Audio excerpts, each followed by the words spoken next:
Boa noite, pessoal.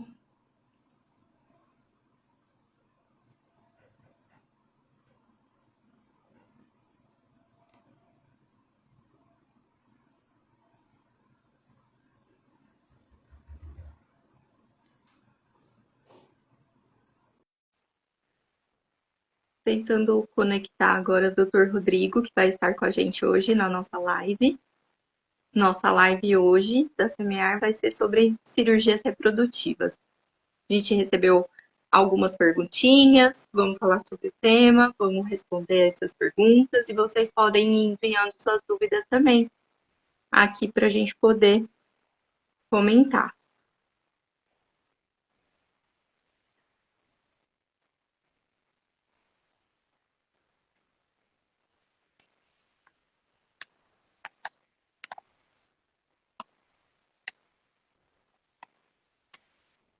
Só esperando o Dr. Rodrigo.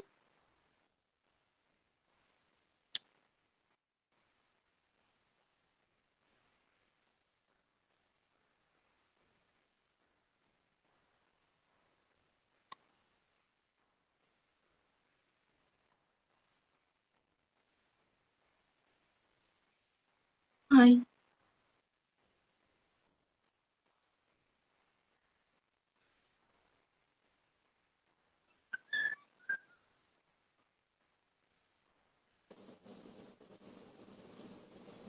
ai,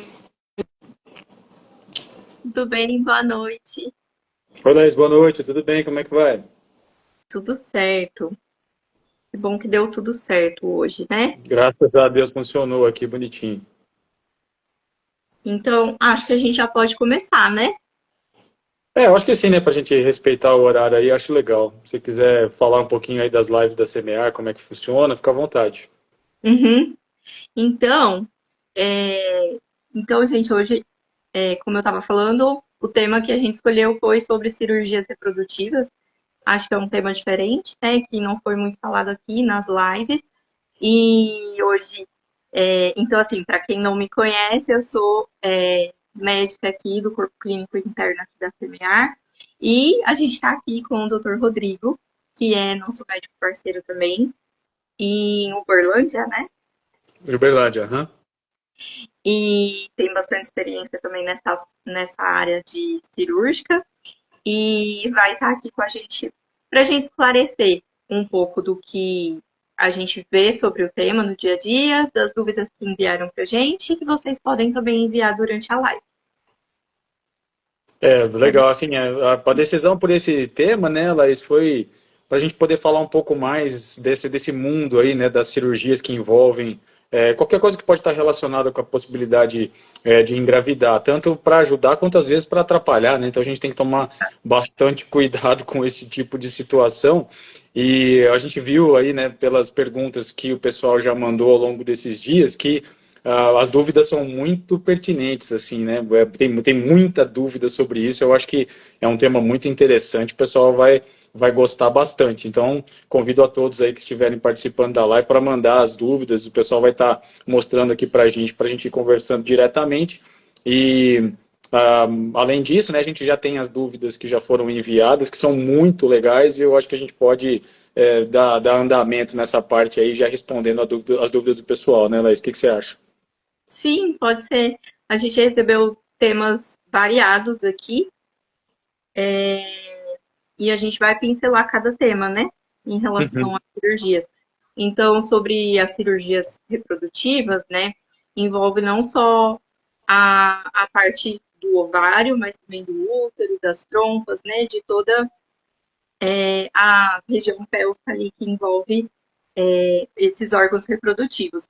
Além da cavidade uterina ali, que muitas vezes a gente também tem alguma alteração e que pode gerar dúvida, né? Se Uhum. seria recomendável remover ou não, se aumentaria a chance de sucesso ou não. Então, das dúvidas que enviaram, passaram bastante por todos essas possibilidades. Então, indo para as dúvidas, né, Rodrigo? Vamos lá. Eu tô com elas abertas aqui. E a primeira, vamos lá. Doutor, tenho endometriose profunda no intestino, mas não sinto dor nenhuma. Sou obrigada a operar só para conseguir engravidar? Então, essa é uma pergunta excelente, né? Assim, a questão da endometriose ela vai muito longe, né? Então, a endometriose é uma situação bastante complexa, mas, de uma maneira geral, a pessoa que tem endometriose não necessariamente vai ter dificuldade para engravidar. A gente deve lembrar que a imensa maioria, mais de 75% das mulheres com endometriose, seja em que distribuição anatômica estiver, elas vão acabar engravidando espontaneamente, né, Laís? Então, uma pessoa que tem endometriose não necessariamente precisa fazer cirurgia para tentar engravidar espontaneamente, por exemplo, né? E aí, na dúvida dessa pessoa aqui, ela colocou um detalhe bem importante, né? Ela disse que ela não tem dor, né? Então, a gente deve lembrar que tratamento cirúrgico para endometriose, ele é excelente para tratar da dor. Quando a gente fala para tratar da infertilidade associada à endometriose, a situação não é bem assim. Apesar de que muitas pessoas advogam, né, a favor das cirurgias nesse sentido, a gente tem grandes preocupações, né, relacionadas às cirurgias, né, porque as cirurgias elas podem interferir também negativamente, principalmente quando a gente estiver falando de endometriose ovariana, né, então endometriose no ovário, cisto de endometriose no ovário, os endometriomas, eles já diminuem a reserva ovariana da pessoa pela presença do endometrioma, e a cirurgia pode sim diminuir ainda mais a reserva ovariana, então a gente precisa entender o contexto como um todo, assim, aí respondendo a pergunta dela, né, ela é obrigada a operar para conseguir engravidar? Não, não é obrigada não, tá? Se não tiver dor, a conduta inicial seria, né, orientar a engravidar, inclusive espontaneamente, né? E o que você acha, Luiz? Sim, também. Acho Uhum. que sim, e acho que também tem que considerar todo o contexto, né? Como você disse, sempre, mesmo que a paciente já tivesse iniciado tentativas e não tivesse conseguindo engravidar, ainda assim, se não tem dor, né? Provavelmente a gente não recomendaria a cirurgia, né? Porque a gente também pensa no contexto, idade da paciente, fator masculino, questão das trompas também, se estão envolvidos ou não, tempo que está tentando engravidar. Então, sempre considerar o contexto e não só a endometriose em si, né? E a próxima, já relacionando ainda à endometriose, né? Um endometrioma de 4 centímetros no ovário. Se eu operar, é verdade que minha reserva ovariana vai cair drasticamente? Tenho muito medo disso. Então, acho que o Rodrigo já disse, né, que quando a gente tem endometrioma e precisa abordar cirurgicamente, a gente pode ter um prejuízo na reserva ovariana, sim. Mas, né, em alguns casos, a gente remover esse endometrioma às vezes facilita a punção, né? Dependendo. Acho que vai ter uma pergunta mais para frente que a gente vai falar sobre isso também. E em relação ao tamanho também, né? Um endometrioma de 4 centímetros, dependendo, a gente pensaria na cirurgia, né? Rodrigo, o que você acha? Então, a gente sabe a gente tem bastante confiança nesses dois elementos, perdão, nesses dois elementos, né, relacionados ao endometrioma. Que a presença do endometrioma em si vai acelerar a perda de óvulos, né, a perda de óvulos ali do ovário, mais rapidamente do que o normal na ausência da endometriose, né? E a gente tem que tomar um pouquinho de cuidado quando a doença é bilateral, né? Se a gente tiver endometrioma nos dois ovários, né?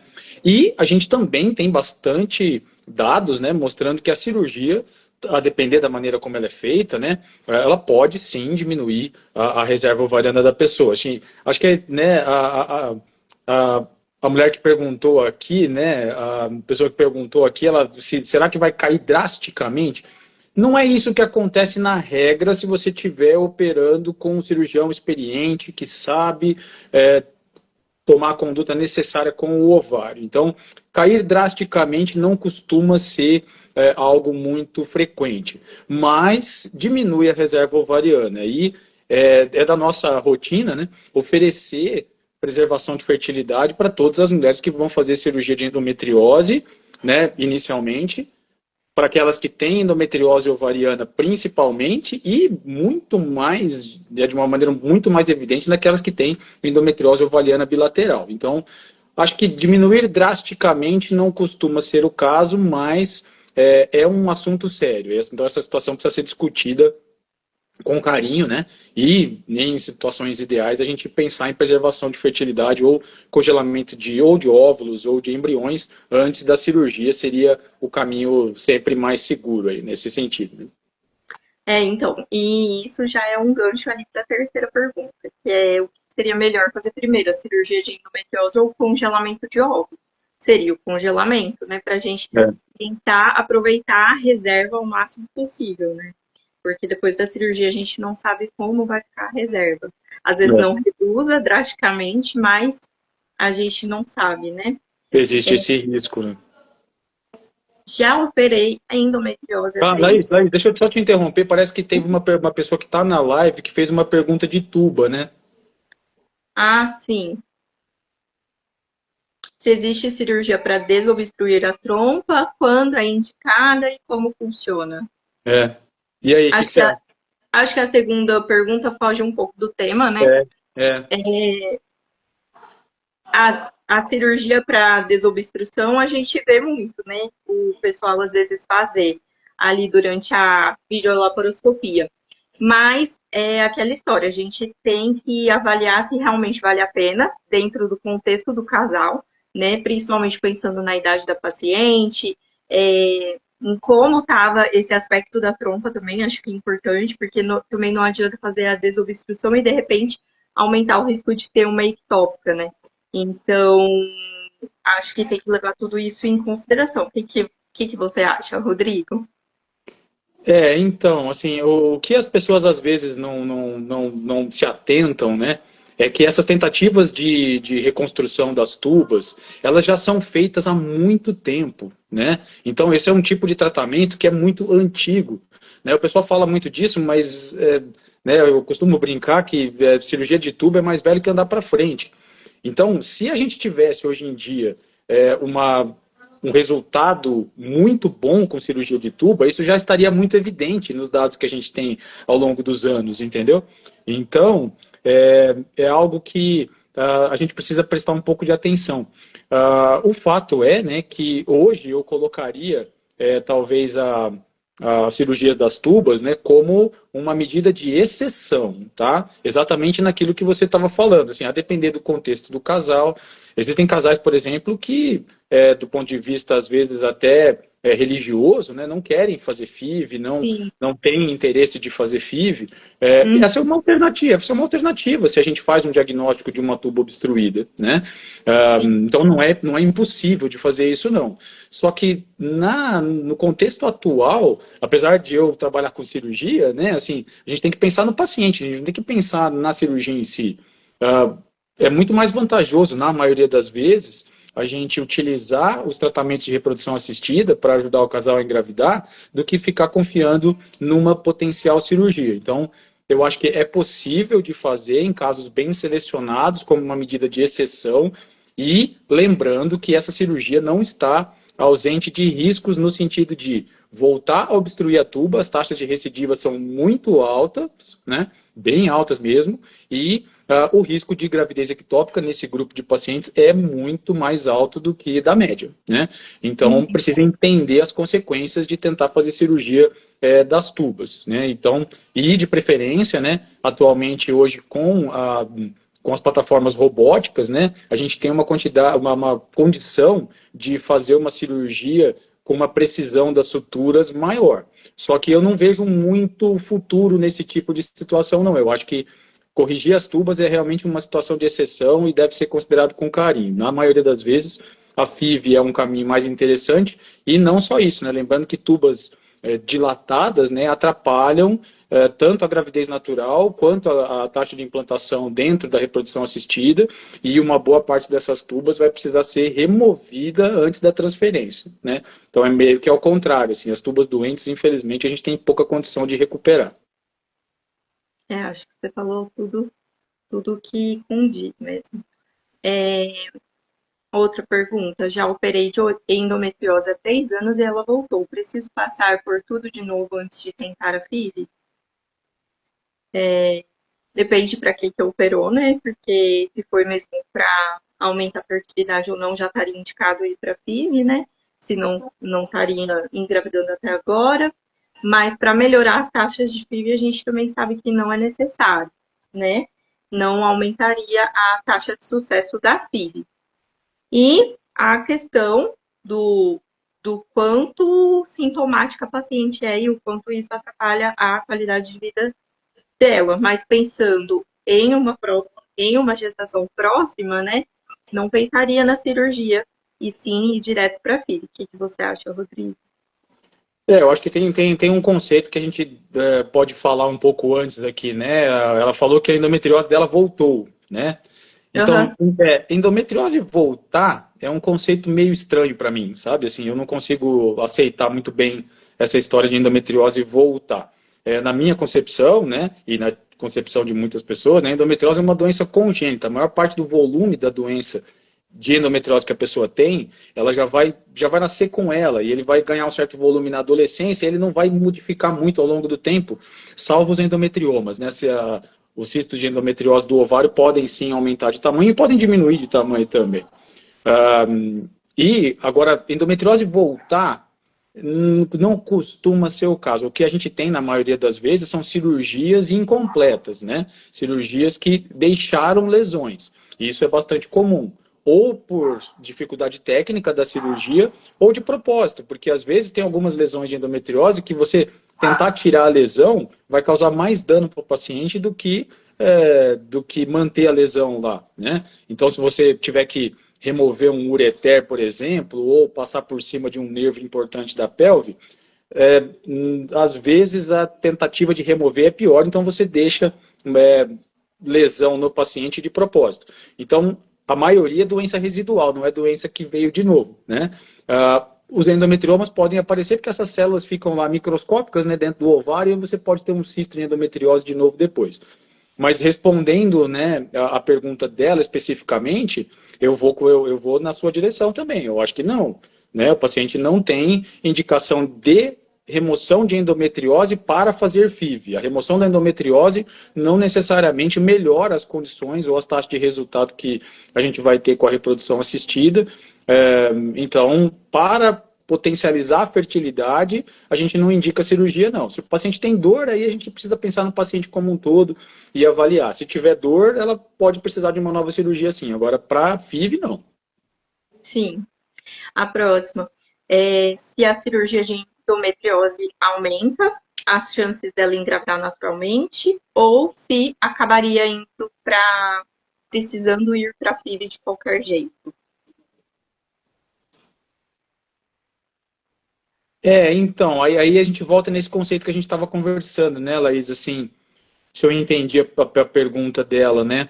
Um, e a gente não tem ultimamente indicado cirurgia de endometriose para potencializar a fertilidade natural. Eu prefiro o conceito da gente operar endometriose para tratar da dor de uma paciente que está com uma qualidade de vida muito ruim e pretende fazer tentativas espontâneas.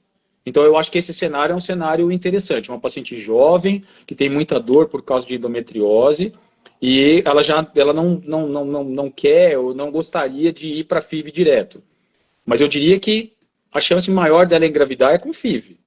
Agora, se ela quer tentar espontaneamente, aí eu vejo um espaço interessante na cirurgia para fazer um tratamento de dor, para que a qualidade de vida dela se mantenha e ela fique bem e permita, né, que ela passe ali um período, né, entre um ano, né, ou um pouco mais do que isso, tentando engravidar espontaneamente, desde que as circunstâncias permitam.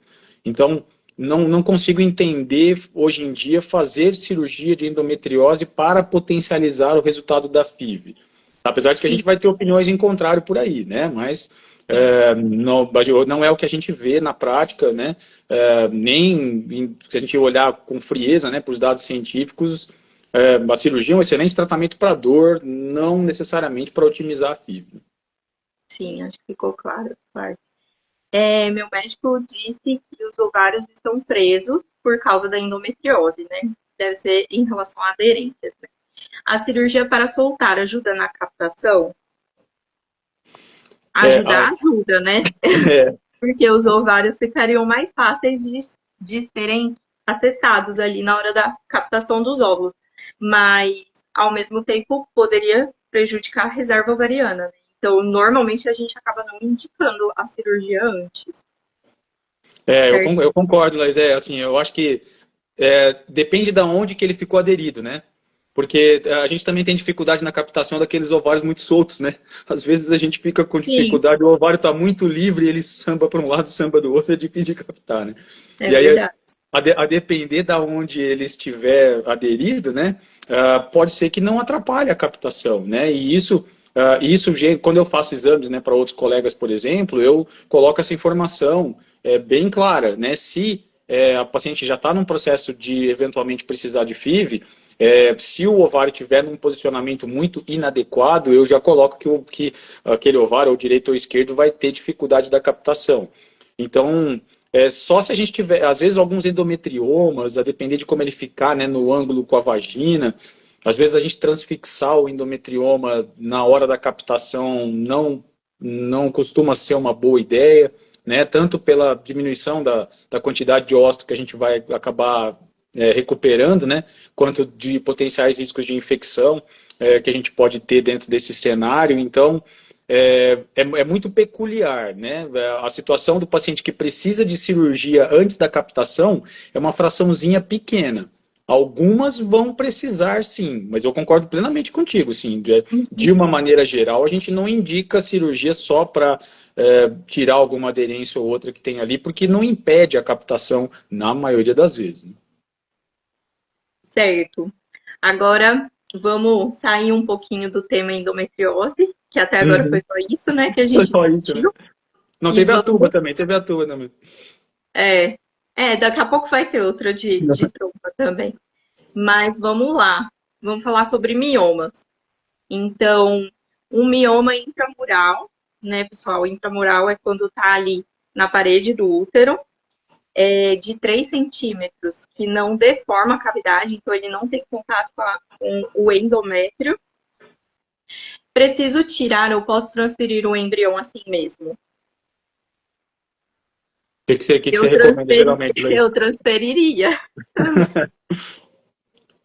E É, você? então, a gente, assim, o intramural, ainda mais se ele for figo 4 para cima, aí não tem pouca dúvida, né, que não deve fazer a cirurgia, tá? Não tem necessidade de fazer a cirurgia para transferir. A gente também não tem muita dúvida dos figo 2, né, aqueles intracavitários, esses 2 e menos, né, 2, 1 e 0, tem que tirar, né? Agora, tem que remover. Agora, a dúvida que fica ainda é no figo 3, é naquele que dá aquela encostadinha na cavidade, tá? Mas se ele não causar uma deformidade muito significativa da cavidade, eu concordo contigo. Não acho, né, que não considero interessante sistematicamente remover esses miomas, não. A gente pode considerar em situações de falha repetida, né, de implantação ao longo do tempo, se for o caso, pode-se pensar nessa alternativa. Só que uma das mensagens dessa situação da cirurgia reprodutiva é o que a gente está falando, né? Cirurgia dos órgãos reprodutivos não é inocente. É uma situação que pode causar problemas também. Então, numa paciente que precisa fazer uma cirurgia de miomectomia, o músculo do útero dela vai ficar danificado. Por melhor que seja a nossa sutura desse útero, ele vai ter um ponto de fragilidade. E isso aumenta alguns tipos de complicação que a gente tem durante a gravidez, inclusive, né? Tanto de placentação, né, de problemas de alterações da placenta, como acretismo placentário, placentação inadequada, fora do posicionamento, né, como placenta prévia, por exemplo, e ruptura uterina durante a gravidez, né, quando o útero começa a se contrair mais para o final da gestação, esse ponto de fragilidade pode se romper. Então, essas complicações existem, né? Então, a gente precisa levar isso tudo em consideração, né? Então, a resposta é sistematicamente não precisaria tirar, ainda mais se ele for 3 centímetros, assim, que para nós é pequenininho, né? Sem Mioma de 3 deformar a centímetros é cavidade. pequenininho, né? Uhum. É. E sobre miomas subserosos, que são aqueles que estão ali para fora da parede, né? Apenas ali na parte externa, não teria contato nenhum com a cavidade endometrial. Minha barriga é um pouco inchada, porque ela tem vários miomas subserosos. Eles atrapalham o bebê a crescer? Quando a gente.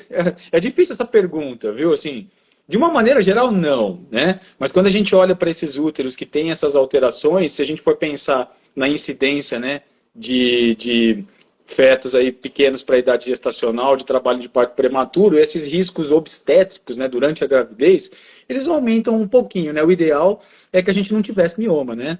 Mas esses subserosos, na maioria das vezes, não atrapalham, não. A gente não Não recomenda, né, tomar retira, nenhuma né? atitude, né? Não se retira eles para o paciente engravidar, nem para engravidar espontaneamente, nem tampouco para fazer transferência de embrião. Ó, já que a gente está falando de mioma, eu vou pular para essas que são de miomas, depois eu volto para essa de pólipo. Tá. Então, se eu operar o mioma, quanto tempo tenho que esperar para poder engravidar? E o útero não fica frágil e corre o risco de romper? Então, essa questão do risco de romper a gente já falou, mas teria mais relação quando o mioma pega a parede ali, que é o intramural, certo? Uhum. Depende muito do mioma, então.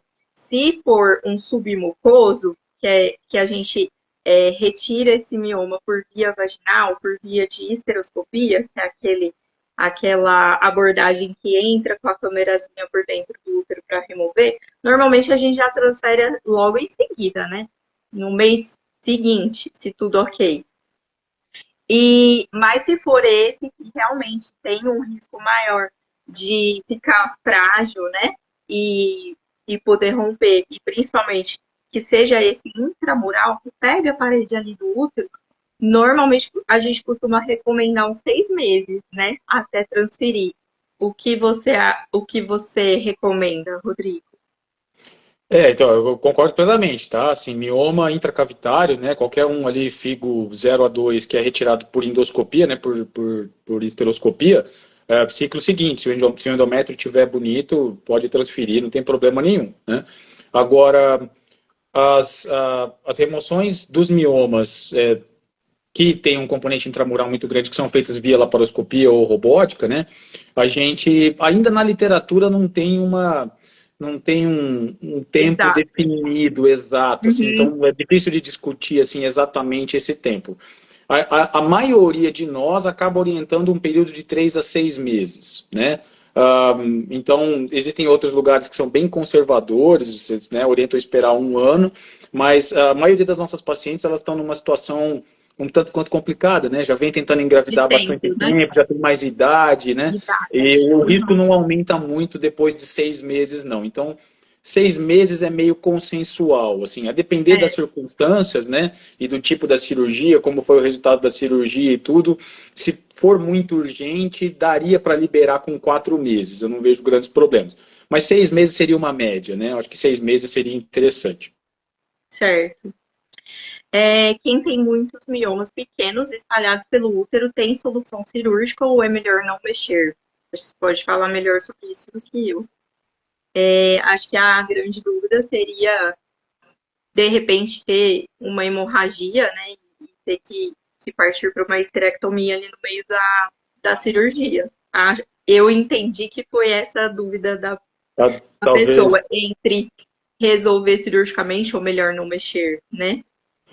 Eu pensei um pouco diferente, assim, né? Ela deve ter vários, né? Vários tipos de miomas, né? Eu acho que a gente volta naquela nossa resposta, né? Assim, se não tiver nenhum mioma dentro da cavidade, em teoria não precisa mexer. Na maioria das vezes a gente orienta não fazer cirurgia sistematicamente para miomas que não sejam intracavitários. Os de dentro da cavidade, sim, cirurgia. Os de fora, não. Então, mesmo que sejam múltiplos, ela pode ter vários, né? E geralmente são, né? Assim, eles têm uma quantidade bastante grande na maioria das vezes. E então a gente não recomenda sistematicamente retirar os miomas, não. Mas indo na direção do que você falou, né, Laís, assim, hoje com as técnicas que a gente tem, assim, lógico que você perder o útero do paciente durante uma cirurgia é uma complicação possível, tá? Mas ela é muito pouco provável, entendeu? Então, esse Uhum. não é um medo muito justificado, não, sabe? Se você tomar as providências necessárias, né, fazer controle de sangramento, utilizar, né, as medicações que a gente utiliza tanto dentro da cirurgia como para o paciente depois, técnicas aí de controle das artérias uterinas com ligadura parcial, né, tanto com ponto, com clipe, com outras coisas que a gente utiliza para segurar, é, o risco do paciente ter uma hemorragia muito grave assim é bem pequeno, tá? Lógico que a gente precisa orientar isso para o paciente, isso pode acontecer. Mas é uma complicação rara, graças a Deus, né? Então, acho que é um medo que não... Perder o útero, não, né? Eu acho que a gente Tá. fica em, assim, ou em causar uma fragilidade no útero que ela não tinha e acabar tendo uma ruptura uterina durante a gravidez, ou às vezes a cirurgia não ajudar ela a engravidar, né? Que eu acho que essas são as preocupações que a gente tem a mais. Agora, perder o útero, talvez não. Mas respondendo a pergunta dela ali, assim, via de regra, é não mexer. Não precisa mexer no útero necessariamente, mesmo com miomas múltiplos. Certo. Agora sobre o pólipo, né? Que eu Ah, assim, tinha. antes de você passar para o pólipo, eu vi que tem uma outra pergunta que quem estava na live perguntou ali, ó. Ah, tá. É bom que eu vou olhando essas É, que já foram passadas antes, você fica nessas sim. de uma da live. Eu tô checando aqui. Ah, então é da Bom, cirurgia da retirada? não, ó. Ela escreveu assim, ó. Meu ovário esquerdo apareceu atrás do útero no exame de esterossalpingografia, né? Assim, é estranho, tá? Ver ovário na É, esterossalpingografia é um negócio meio complicado, tá? Assim, então, essa conclusão é uma conclusão excessiva. O exame de esterossalpingografia não dá para ver ovário, não, tá? Então, assim, é, acho essa conclusão um tanto quanto precipitada para esse tipo de exame. Tem que tomar um pouco de cuidado, tá? No ultrassom dá para a gente ver muito bem, ou na ressonância dá para ver muito bem. Agora, na esterossalpingografia, né, é meio complicado. Mas ela falou aqui que teve 5 óvulos na primeira FIV, mas ela teve medo de usar os óvulos. Quais as chances de engravidar? acho Nossa, que assim, interessante, né? Por que será que ela teve medo de usar os óvulos, né, Laís? Não, eu não entendi também. então, eu acho que assim, não precisa ter medo de usar os óvulos, não, tá? Assim, usa os óvulos, né? Se você pretende estar com outras dificuldades para engravidar, tem outros motivos e precisa da FIV, né? É, acho que pode usar os óvulos numa boa, sem problema nenhum. E essa situação do ovário estar um pouquinho mais aderido, a gente já conversou, né? Não faz diferença para a FIV, não. Pode seguir, né? Com o Sim. tratamento, pode engravidar, né? Não vejo problema. Você vê algum problema nisso? Não, mas eu Não. também não entendi muito a pergunta, eu acho. Uhum. Mas acho que foi bom colocar aí que essa questão da esterossalpingografia é para avaliar a trompa e não para visualizar o ovário, né? É. Bom, agora sobre o pólipo, então, nossa, tem muita pergunta ainda. Ainda bem que a gente já começou pelas perguntas. Pois é. Descobri um pólipo bem pequenininho no ultrassom pré-FIV. É obrigatório fazer a esteroscopia para retirar ou o corpo reabsorve? E aí, o que que você faz na prática, Laís?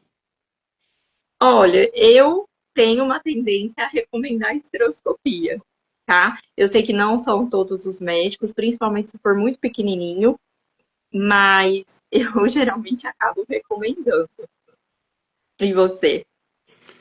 Então, acho que depende muito da circunstância do paciente e do tipo do pólipo, sabe? Assim, ahn, na nossa clínica aqui, né, eu e a Ionara, a gente avalia o tipo do pólipo. Se a paciente tiver tempo e ele for um pólipo que tem a base um pouco mais larga, não tem vascularização e ele não está no sítio de transferência, né? Que ele não fica ali no, mais ou menos no meio da cavidade, ele fica ou muito no fundo ou muito perto do colo, né? Aí às vezes a gente aguarda um ciclo para ver se ele não desaparece, porque eles podem, né? Esses pólipos eles podem ser transitórios e às vezes depois de uma menstruação você pode ter um padrão diferente e aí você evita um procedimento para o paciente, sabe? Então, Sei.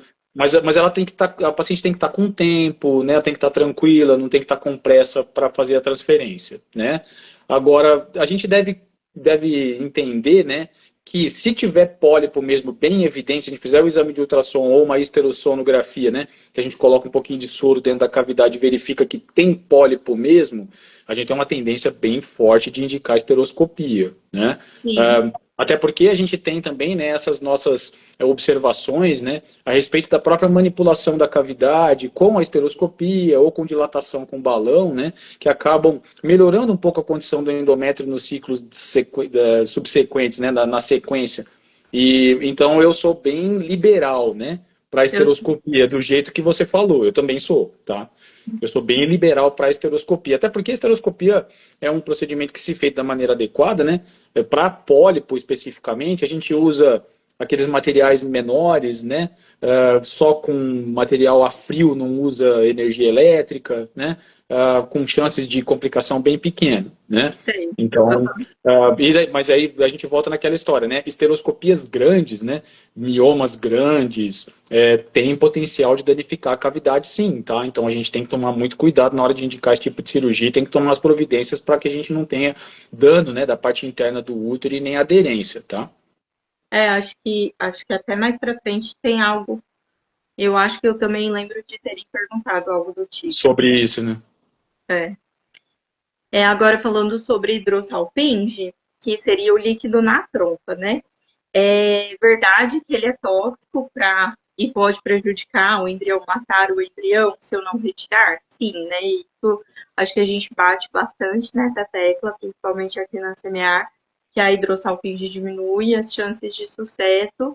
Quando a gente tem realmente essa suspeita, a gente conversa com a paciente sobre a remoção, que seria o que melhoraria as chances de sucesso. Quer falar alguma coisa sobre isso?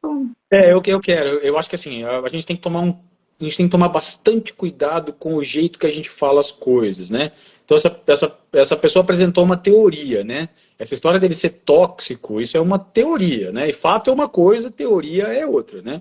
Então, o fato é que tuba dilatada, demonstradamente dilatada, piora as condições de gravidez natural, aumenta o risco de ter gravidez ectópica e piora os resultados de reprodução assistida. Então, as taxas de implantação são menores. E não só isso, a remoção da tuba aumenta e melhora as taxas. Então, a gente, né, não tem muita dúvida, né, que tuba comprovadamente dilatada precisa necessariamente ser retirada antes de transferência de embrião, com certeza, e às vezes até antes de tentativa espontânea de gravidez, se a gente tiver a outra tuba ok, né? Então, acho que isso aí é meio ponto pacífico, assim, né? Porque também é uma das causas de abortos também, né? De perda gestacional, inclusive, exatamente. Então, o resultado obstétrico fica pior. Então, acho que a gente tem que operar sim, tá? E para tratar a hidrossalpinge, eu preciso retirar a trompa toda ou dá apenas para ligar ela, para o líquido não descer para o útero? Então, se é o líquido que desce para o útero, a gente não sabe, né? Mas dá sim, dá para ligar só. Né? Então, ao que tudo indica, né, a gente tem alguns estudos bem interessantes mostrando que não necessariamente precisa tirar. Mas a gente só não tira quando a dificuldade técnica é assim muito absurda. Porque fora dessas condições, a gente retira, porque a tuba está associada ao aumento de risco de câncer de ovário, né, ao longo da vida, e você retirar a tuba diminui esse risco. Então, se você já tem uma tuba doente, não vale muito a pena ficar insistindo com ela ali, mas se tiver uma dificuldade técnica muito terrível, não está errado de jeito nenhum só obstruir a tuba, seja com clipe, seja com ponto, seja de qualquer forma. Né? Então, daria só para obstruir a tuba e fechar, né, a comunicação dela com o útero, que os resultados seriam positivos também. Deixa eu só. O pessoal pediu para a gente lembrar aqui do sorteio, viu, Laís? Eu ia falar isso. É. Pessoal, então, no final da live, a Semear tem feito um sorteio do kit Semear, tá? Então, quem ficar aí até o final vai poder responder a perguntinha, que seria qual o nome da nossa querida assistente virtual que ajuda no atendimento inicial da clínica, tá? Fica aí a pergunta. Quando responderem, a gente verifica aí, certo? Pode voltar para aquelas perguntas, ou Rodrigo? Então, aqui deixa eu ver quem que está na live aqui que perguntou. É, Aqui, assim, tem uma pergunta bem simples, né? Se a endometriose. O pessoal fala profunda, né? Eu não gosto desse termo, não, tá? Eu falo endometriose de alto volume. Endometriose de alto volume pode ser operada? Pode, né? A principal indicação de operar endometriose de alto volume é dor, tá? Então, se a pessoa tiver dor, não tenham dúvida que retirar a endometriose dela via cirurgia é um excelente tratamento. Não é o único e não é definitivo, mas é um excelente tratamento. Então, pode sim operar sem problema nenhum. Aí aqui teve uma outra pergunta que foge um pouco das cirurgias reprodutivas hoje, eu vou pular, né? E aí tem uma pergunta interessante aqui, ó. A esteroscopia é recomendada para falhas de implantação? Acho que vai muito do médico, né? Não tem algo tão estabelecido. Tem alguns médicos que solicitam, outros não. Você solicita? Então, é porque assim, é que eu faço todas essas coisas, né? Então, assim, depende do que você quer ver. Hoje em dia, com a nossa Esterossono? Isso, exato. Então, como a gente melhorou muito a nossa capacidade de fazer diagnóstico não invasivo com ultrassom, então a gente tem muito esse hábito, né, de fazer uma investigação por imagem um pouco melhor, né? Porque as outras coisas que a gente está falando a respeito de cavidade uterina, que não são visíveis ao ultrassom, eventualmente seria endometrite, né? Que Isso. poderia ser um problema, né? E as outras coisas imunológico-metabólicas aí, né? Que, vamos combinar, né? Essa parte imunológico-metabólica, ela é uma coisa só de resultado de laboratório, né? Que a gente tem, entendeu? A gente não tem nenhuma evidência de que esse tipo de diagnóstico ou tratamento vai fazer diferença. Então, você fazer um procedimento só para ver uma coisa que não vai mudar sua conduta, eu sinceramente não concordo. Eu acho que é Sim, ficar acrescentando procedimento para o paciente, isso aumenta risco, isso aumenta custo, e eu não vejo muita vantagem. E no caso da endometrite, às vezes é muito mais favorável para o paciente, mais rápido, né? A gente tomar pensar no remédio, tratamento direto, né, da que é o que eu endometrite, vou fazer. que é o que a gente faz, né? Trata endometrite, né? Não é um tratamento complicado, não tem grandes efeitos colaterais, não é caro, é rápido e às vezes vale muito mais a pena. Então você já trata endometrite de uma vez, né? E parte para o resto do tratamento. E você evita, né, um procedimento às vezes desnecessário que a pessoa não precisaria, né? E aí vai na direção do que o pessoal estava perguntando aqui, por que esteroscopia não é rotina, né? Era rotina, né? No meu tempo, que eu já estou velho, né, Laís? Então, no meu tempo, era rotina. Mas isso deixou de ser rotina por causa da nossa melhora no diagnóstico com o ultrassom. Acho que o ultrassom fez toda a diferença, tanto no ultrassom comum, convencional, quanto com ultrassom é, com, com contraste, né? A gente melhora muito a condição do diagnóstico e aí você reduz, né? Você limita a necessidade de procedimento àquelas pacientes que precisam mesmo, né, do procedimento. Sim. Ó, então vamos voltar para aquelas lá, Uhum. dos temas variados. Próximo, laqueadura 7 anos, 38 anos que a pessoa tem. O que vale a pena financeiramente em taxa de sucesso? Cirurgia de reversão ou ir direto para FIV? Acho que antes de tudo seria bom avaliar o sêmen, né? Porque se for alterado, não vale a pena reverter a laqueadura. Mas isso também em relação a se tivesse uma idade menor. Tendo idade de 38 anos, eu consideraria já ir para FIV direto sem tentar reverter a laqueadura. Eu acho que a gente pode pensar assim, via de regra, FIV vai ser mais eficiente do que reverter a laqueadura, né? Hum. Naquelas mulheres bem jovens, com sêmen normal do parceiro, aí é de considerar. Os resultados com reversão de laqueadura são excelentes? Não são. Até porque depende do tipo da laqueadura que foi feita, né? Sim, Entendeu? Então, assim, se a gente tiver. Hoje em dia é muito comum, e eu não entendo muito bem por que faz isso, né? São aquelas laqueaduras parciais, né? Faz uma fimbriectomia, tira só metade da tuba da pessoa. sim. Então, para a gente reconstruir, é quase impossível. A que dava para reconstruir eram as antigas técnicas de Pomeroy, né, que a gente tirava só um segmento do meio da tuba. Essa Uhum. daí é a bacana para a gente poder reconstruir, mas a gente não tem exame de imagem para ver se foi isso. Ou você tem um relatório muito preciso, né, exato do que foi feito da cirurgia dos pacientes, o que não é a realidade do dia a dia, né? Ou você Uhum. vai ter que fazer o procedimento só para saber se você vai ter que fazer um procedimento invasivo, né? Vai ter que fazer a laparoscopia só para saber se dá, com o risco Sim. de você ainda não poder fazer a reconstrução, a anastomose da tuba do paciente em alguns casos, entendeu? Então eu acho meio complicado, assim, sabe? E aí acaba perdendo mais tempo, né? No Perdendo caso. tempo e que uma mulher de 38 anos talvez não tenha esse tempo, né? Então, acho que fica pouca dúvida, né, que FIV seria o caminho mais óbvio e com maior chance dela ter um bebê em casa, com certeza.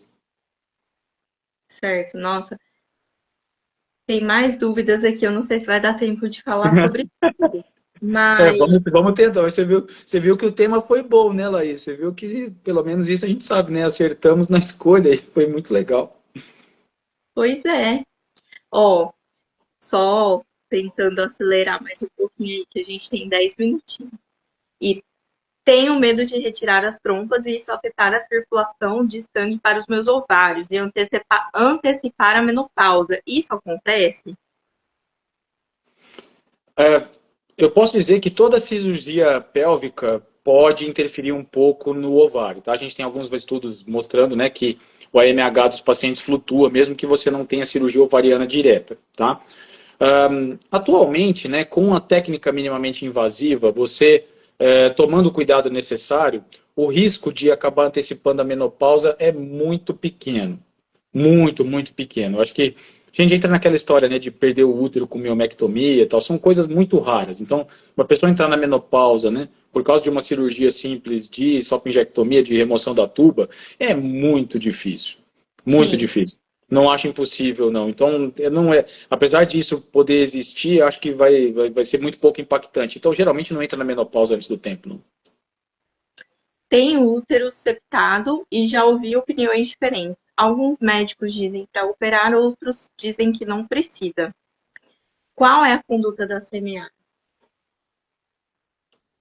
Não sei se a gente dá para dizer a conduta da semear, né? Mas assim, nós temos um grupo muito forte a esse respeito, né? E assim, eu acho que vai na direção da outra pergunta que tem ali embaixo, né? Então eu vou começar respondendo pela pergunta de baixo ali, viu, Laís? Ó, a outra, Do que é do bicorno? útero bicorno, né? Certo. Ó, de jeito nenhum cirurgia para juntar o útero, tá? De jeito nenhum. Útero bicorno engravida igual ao útero normal, tá? Se útero bicorno não, né? Útero de Delfo, tá? O útero bicorno, essa cirurgia para tentar juntar o útero, ele é uma cirurgia heróica, é uma tentativa heróica de tentar fazer alguma coisa. Nenhum estudo até hoje demonstrou, né, que faça alguma diferença, né? E vai na direção também dos úteros septados e tudo mais, tá? Então, via de regra, malformação milleriana, a gente tende a não operar, tá? Tem um trial só que foi feito a esse respeito, né? Que foi randomizado, e esse trial, ele é um trial que tem um monte de defeitos, ele não é espetacular, não, mas o único que foi feito mostrou que não faz muita diferença. Quando a gente tem pacientes que têm, infelizmente, perdas de repetição, a gente pode considerar, né, a cirurgia como uma alternativa, visto que a conduta expectante não funcionou. Então, a gente deixaria a cirurgia para depois. Mas aquela grande cirurgia, né, que é a cirurgia de Strassmann, que chama, que é de abrir o útero, tirar tudo e juntar ele, né, essa cirurgia ela não teve bons resultados ao longo do tempo e, de novo, né, é uma cirurgia antiga que ninguém demonstrou que faz bem. Então, a gente tenderia a não fazer, tá? Então, cirurgia para juntar o útero seria algo heróico, de exceção, numa última alternativa. A melhor alternativa, no final das contas, é não fazer cirurgia. Eventualmente, né? Pequenos procedimentos, tentar ampliar a cavidade, fazer dilatações com balão sucessivas, costumam ser mais eficientes nesse sentido, entendeu? Certo. E a outra, aí, comparando também com o útero septado, é a diferença do pro útero arqueado, né? Se isso é considerado uma malformação e precisa de cirurgia. Não, né? A gente não indica para útero arqueado, não. Útero arqueado E, de jeito nenhum.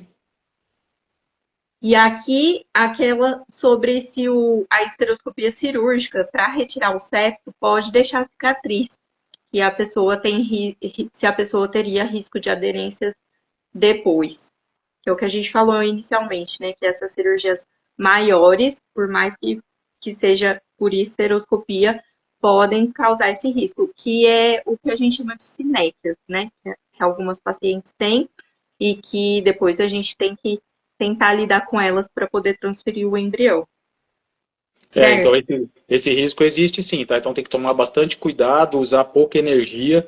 E hoje a gente tem usado com liberdade nessas alternativas para tentar evitar aderência, tá? Não tem nenhum produto que seja superior a outro, não, tá, Laís? Mas assim, gel antiaderente ou balão, né, físico, costumam ser alternativas bem interessantes, né? Como o custo é mais baixo, eu costumo usar balão, tá? Então eu deixo, Sim, né? Das pacientes que acabam precisando desse tipo de cirurgia, eu deixo esses balões e inclusive, né, eu tenho um protocolo de deixar o balão na primeira semana depois da cirurgia, depois eu vou reavaliando a paciente no consultório e repassando, né, o balão de uma vez por semana, né, para a gente poder depois acompanhar o endométrio e verificar se ela não fica com sineca, principalmente se ela já teve sineca anterior. Então, as mulheres que têm tendência a fazer aderência intrauterina, a gente tem que tomar um cuidado triplo, porque a chance dela ter de novo é enorme. Então, né, tudo isso tem que ser levado em consideração, mas esse risco existe sim, que é o que a gente fala da cirurgia reprodutiva, né? Ou seja, a cirurgia não é inocente. Você tirar um mioma, você fazer uma cirurgia de septo, ela pode ter um benefício, mas ela também está associada a riscos, né? Então, esses riscos têm que ser avaliados muito bem antes de você partir para uma cirurgia que envolva essa área, né? ó. Então, é, tem uma pergunta aqui sobre adenomiose. Eu vou juntar com essa próxima aqui também, que pulando a próxima e indo para Uhum, outra de adenomiose. uhum. Então, tenho adenomiose sintomática cólica, existe cirurgia para cura da adenomiose e conseguir engravidar, ou o tratamento é só com remédios? E a outra é a cirurgia para adenomiose focal. É perigosa? Pode prejudicar a parede do útero?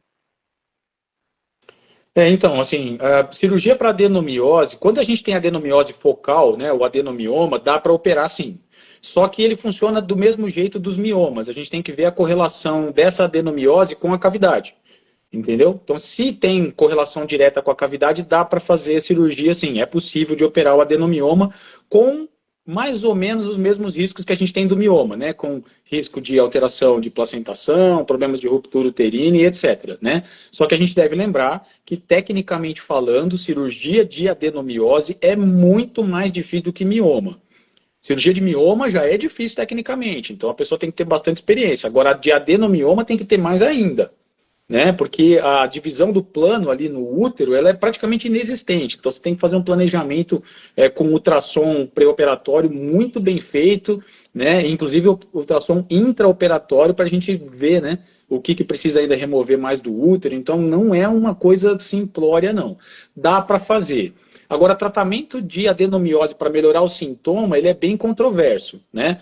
A cirurgia de adenomiose difusa é a cirurgia de ossada que chama, né? Que a gente divide o útero em três partes, depois reconstitui ele. É uma medida de exceção, tá?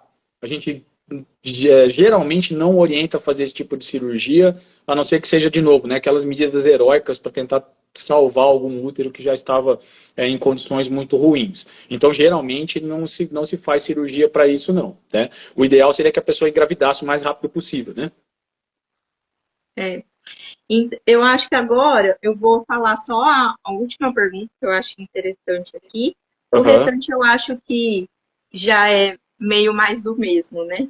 aham. Mas perguntando o que é estimocele, e a pessoa teve uma cesárea, disseram que ficou com uma bolsa de líquido na cicatriz, e se precisa operar para ter o segundo filho. E aí? Você indica cirurgia de estimocele com frequência, Laís? Não. Nós também não, tá? A gente só indica cirurgia de estimocele, né? Quando existe, né? Principalmente dificuldade de transferência, Exato. né? Eu acho Uhum. que dificuldade de transferência, ou transferência muito difícil, catéter fora do lugar, catéter sujo, dificuldade de transferência anterior, eu acho que essa é a indicação formal de fazer cirurgia de estimocele. Fora isso, né, a gente tem que tomar muito cuidado. Se não estiver acumulando muito líquido na cavidade em si, e se não for difícil a transferência, né, as próprias dilatações que a gente faz ali da cavidade, às vezes com balão, podem resolver, né, essa estimocele, e a gente utiliza a cirurgia como uma medida de exceção. Ou quando a paciente já teve uma gravidez ectópica na cicatriz. Então, se a paciente tem uma cicatriz muito grande, que já teve uma ectópica de cicatriz, aí ela tem uma indicação mais formal de fazer a cirurgia deste hemocélio. Então, seriam essas duas condições aí que a gente pensaria na cirurgia. Fora isso, tem que tomar bastante cuidado. E é uma cirurgia difícil que pode recidivar com frequência grande, tá? Então, e o que às vezes a gente faz aqui quando a gente nota, né, que tem acúmulo de líquido é aspirar esse líquido antes da transferência, né? Tentar aspirar antes de colocar o embrião lá. Também é possível. Eu vi outras ali, né? Lá só rapidinho, né? Laparoscopia diagnóstica só para ver se tem alguma coisa, isso é coisa do passado, tá? Hoje em La- dia não faz mais. Hoje em dia não faz mais, não, né? E drilling, né? Assim, eu acho que você é bem mais jovem do que eu, né, Laís? Acho que você nunca viu uma paciente com ovário policístico que nunca respondeu e que precisou de drilling, né? É, Você nunca não, viu, né? Você nunca não. nem viu, né? Então, Hum. tá? É por isso, tá? Então, assim, não vou dizer que não tem nenhum caso no planeta que precise, tá? Uma paciente muito jovem, com ovário policístico, que já tentou umas 300 estimulações e não foi para lugar nenhum, aí pode ser que ela precise de drilling, mas assim, né, eu não me lembro a última vez, faz mais de 20 anos de prática, e nem me lembro a última vez que a gente teve uma paciente desse tipo. Então, drilling está fora de questão também. E aqui uma também sobre cisto dermoide, né? Ou teratoma no ovário. Seria melhor operar antes de estimular ou ele não atrapalha a FIV? Normalmente a gente também acaba não recomendando pelo potencial risco aí de prejudicar a reserva. É, o dermode, ele atrapalha menos a reserva como doença e a cirurgia atrapalha menos a reserva também se você fizer com o cuidado necessário, né? O grande problema de dermode é só torção. E aí tem que tomar um pouquinho de cuidado com o tamanho, né? Aqueles dermoides que ficam entre 5 e 7 centímetros, eles correm o risco de ter torção. Mas, de uma maneira geral, a gente não indica cirurgia de dermoide para a pessoa engravidar. Nem engravidar espontaneamente, nem engravidar com a FIV. A gente vai precisar só manter a atenção, né? Para que essa paciente pode ter um certo risco de ter torção ovariana, principalmente no início da gravidez. Tá certo. Então acho que a gente está finalizando aí, já deu Pois é. completando 1 hora de live Isso. e agradeço o Rodrigo, né? Uhum. Achei que foi ótimo o tema, foi ele que sugeriu, inclusive. E a gente e é bom assim, foi algo diferente, porque a gente está sempre falando, né, as mesmas coisas, falha de implantação, aborto de repetição, e achei que foi um tema diferente com muito diversificado, assim, né? Com muita coisa que a gente vê aí na prática mesmo, que as pacientes têm dúvida e que é muito importante mesmo. E se o pessoal tiver mais dúvida, né, entre em contato aí com o pessoal da Semear, a gente pode fazer mais, né, responder outras perguntas, porque eu vi que ficou coisa para trás ali, que tem coisa ainda para a gente responder. E assim, manda, já convido todo mundo que tiver aí, né, manda as dúvidas para a gente, para mim, para a Laís, o que vocês tiverem de dúvida para que a gente possa responder aí, né. Alguém tá chorando ali, ó. Quem que é a Fernanda Leite? Qual que foi a pergunta dela, gente? Não Não, sei. eu vi ali. Depois, Fernando, manda mensagem direct para mim ou para a Laís, a gente responde para você, tá? E aí, para finalizar, gente, vamos anunciar aqui quem ganhou. Aham. Uma pessoa aí, ó, que está assistindo todas as lives, que é fiel aí, telespectadora da Semear, e é a Rita. Encontrei com ela hoje aqui na Semear. Parabéns, Rita. E ela tava com a camiseta que ela já ganhou uma vez e agora ganhou de Ganhou novo. de novo. Parabéns, Rita. Obrigada pela participação, obrigada pelo carinho, viu? Mas Maravilha. depois o pessoal da Semear entra em contato com você, Rita. E acho que é isso. Quer falar mais alguma coisa, Eu Rodrigo? acho que não, acho que tem, a gente, eu acho que a gente cobriu bastante assunto, eu acho que esse é uma coisa importante, a mensagem cirurgia reprodutiva é uma coisa extremamente importante, fundamental, vai ajudar muita gente a conseguir engravidar, mas não é inocente, as cirurgias elas precisam ser indicadas, né, com critério, com cuidado, com precisão, não pode levar isso de uma maneira leviana, não. Então, toda vez que alguém indicar algum procedimento de cirurgia, né, tenha certeza de que aquele procedimento tem muito mais benefício para você do que risco, tome bastante cuidado. Então, agradeço aí, né, nessas palavras finais aí a Semear, por tudo que tem feito por nós e por essa discussão tão rica, né, Laís, que a gente tem sempre, e obrigado a você aí por ter me recebido na live, eu agradeço demais. Algo que também eu queria falar é que também acho que toda vez que for operar tem que pensar no tempo, né? Se o que vale mais a pena. Se é esperar, porque eu lembro que da residência ainda, que o professor dizia, quem opera tem tempo. Então tem que sempre pensar nessa questão também, idade e tempo. Concordo. Uhum. Mas é isso, obrigada, Rodrigo. Boa noite, foi ótimo, viu? Eu que agradeço. Vai, Um obrigado. Boa noite para abraço. todos. Tchau. Tchau, tchau.